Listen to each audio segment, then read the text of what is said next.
The night was inky black when Dr. Emily Parker arrived at the decaying building known as Ravenswood Mental Asylum. She had accepted the position as the new head psychiatrist, eager to make a difference in the lives of the forgotten souls who resided within its grim, imposing walls. Little did she know that her desire to help would lead her into the heart of a haunting darkness. Ravenswood had stood for over a century, bearing witness to unimaginable horrors.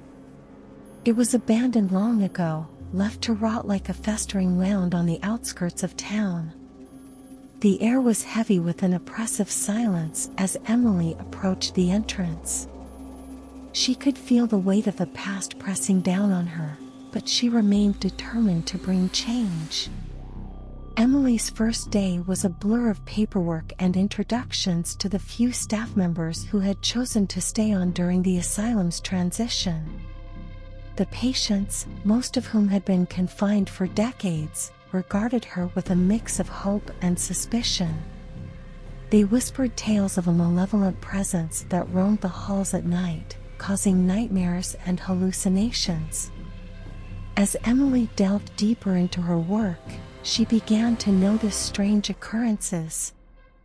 Patients spoke of shadowy figures in the corners of their rooms, whispering voices that echoed in the darkness, and unexplainable cold spots. She dismissed these as the products of their troubled minds until she experienced them herself. One night, while making her rounds, Emily entered room 213, where a patient named Daniel was housed. He had been confined for over 50 years, his mind shattered by whatever demons had haunted him in the past. As Emily approached, she saw him sitting on his bed, eyes fixed on something in the corner. "Daniel, are you all right?" Emily asked gently. The old man slowly turned his gaze toward her, his eyes filled with terror. "They're here," he whispered, his voice trembling. "The ones who never left." Emily's heart pounded as she scanned the room, seeing nothing out of the ordinary. She tried to reassure Daniel, but he was inconsolable. That night, she couldn't shake the feeling that someone or something was watching her. Over the next few weeks, Emily began to investigate the asylum's history, hoping to find answers to the strange occurrences. She discovered that Ravenswood had a dark past, marred by allegations of abuse, neglect, and unethical medical experiments.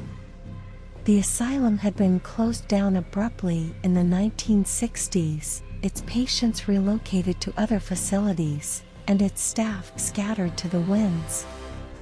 Among the patients, one name kept resurfacing: Dr. Walter Havisham, the former head psychiatrist. He was rumored to have been obsessed with unlocking the secrets of the human mind, resorting to cruel and inhumane methods in his experiments. Some whispered that he had been possessed by a malevolent force, which had driven him to madness. Emily's research led her to the basement, where the records of Dr. Havisham's experiments were stored. Dust-covered boxes filled with decades-old patient files, photographs, and journals provided a disturbing glimpse into the asylum's history. The more she read, the more convinced she became that something sinister had taken root in Ravenswood. One evening, as Emily pored over the files in the dimly lit basement, she heard a faint sound, like the soft laughter of a child. Startled, she looked around but saw no one. She tried to dismiss it as a product of her imagination, but the laughter persisted, growing louder and more disturbing. Terrified, Emily followed the sound, which seemed to lead her deeper into the labyrinthine basement. The air grew colder, and a feeling of dread settled over her. She reached a narrow corridor lined with heavy metal doors, each one locked and bolted. The laughter echoed from behind one of them. Summoning her courage, Emily approached the door. It bore the label Subject 17, Edward. She hesitated for a moment, then unlocked it with a trembling hand. The room beyond was shrouded in darkness, illuminated only by a flickering overhead light. As Emily stepped inside, she gasped in horror.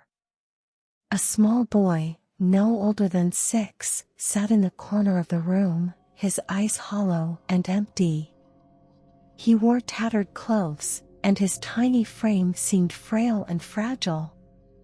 But it was his laughter, an eerie and unsettling sound, that sent chills down Emily's spine. "Who are you?" Emily whispered, her voice trembling. The boy's laughter ceased abruptly, and he turned his vacant gaze toward her. "I am Edward," he replied, his voice devoid of emotion.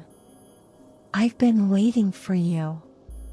Before Emily could react, the room plunged into darkness, and a bone-chilling cold enveloped her. Whispers filled the air, growing louder and more insistent. Emily stumbled backward, desperate to escape, but the door slammed shut, trapping her inside. Hours passed, though it felt like an eternity in the suffocating darkness. Emily's sanity teetered on the brink as she heard the tormented cries and agonized pleas of countless souls echoing around her. The malevolent force that had haunted Ravenswood consumed her, leaving her trapped in a never-ending nightmare. In the days that followed, staff members grew concerned when Emily failed to return from the basement. They mounted a search, but despite their efforts, she was never found. Ravenswood Mental Asylum remained a place of unspeakable horror, where the souls of the forgotten and the malevolent presence that had consumed Dr. Havisham and Emily Parker lingered, waiting for the next unfortunate soul to cross its threshold.